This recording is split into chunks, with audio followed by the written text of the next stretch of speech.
Intérieur a été transmise au ministre chargé des Transports. Elle porte sur l'annonce faite par la compagnie Air France qu'elle ne procéderait plus depuis le 22 janvier 2018 à la vérification en porte d'embarquement de la concordance documentaire entre l'identité indiquée sur le billet du voyageur et ce justificatif d'identité, passeport ou carte d'identité selon les vols.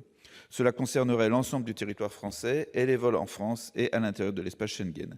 Les filiales Hop, Transavia seraient également concernées. Cette mesure inquiète à juste titre le syndicat des pilotes d'Air France. Son président déclarait ainsi sur une antenne de radio: avec cette mesure, vous pouvez avoir un passager dans l'avion qui vient pour essayer de commettre un acte de malveillance. Heureusement, les bagages sont filtrés, mais globalement, vous pouvez très bien voir un passager dans l'avion qui a fait acheter son billet par quelqu'un d'autre pour de mauvaises raisons.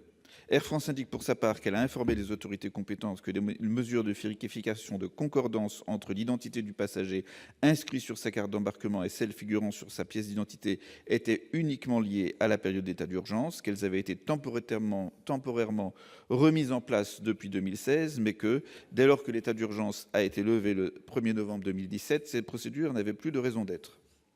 Or, la France s'est dotée de plusieurs traitements de données à caractère personnel en vue d'exploiter les données de réservation ou données PNR, Passenger Name Record, ainsi que les données d'enregistrement ou données API, Advanced Passenger Information, des passagers aériens, transmises par les transporteurs et par les opérateurs de voyage ou de séjour affrétant tout ou une partie d'un aéronef. Elle fut également un acteur important dans la mise en place du PNR européen, fichier recensant l'ensemble des identités de tous les passagers des avions circulant, entrant ou sortant de l'espace européen, auxquels peuvent adresser les services de renseignement. Nous avons aussi mis en place un PNR national.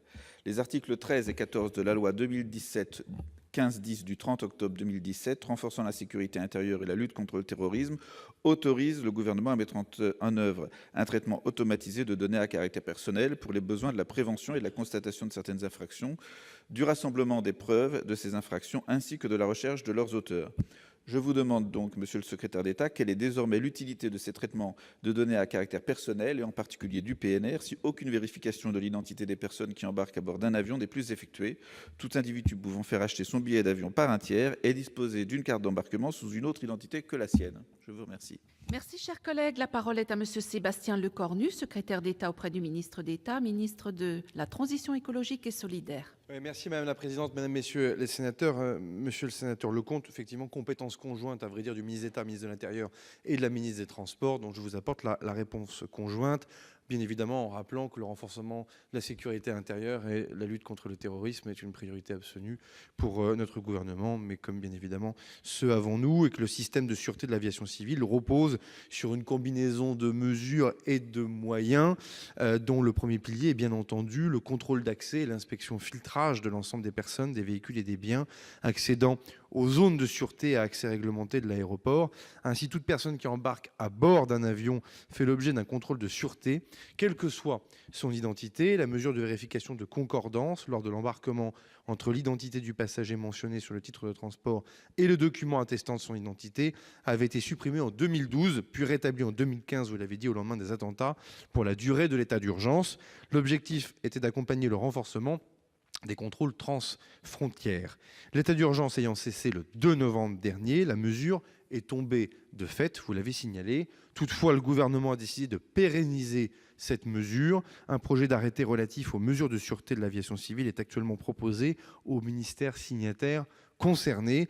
La mesure sera ainsi réintroduite dans le dispositif de sûreté de l'aviation civile dès la publication de ce texte au journal officiel de la République française. Merci, monsieur le sénateur.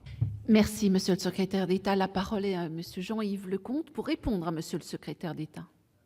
La présidente, merci monsieur le secrétaire d'État de cette réponse.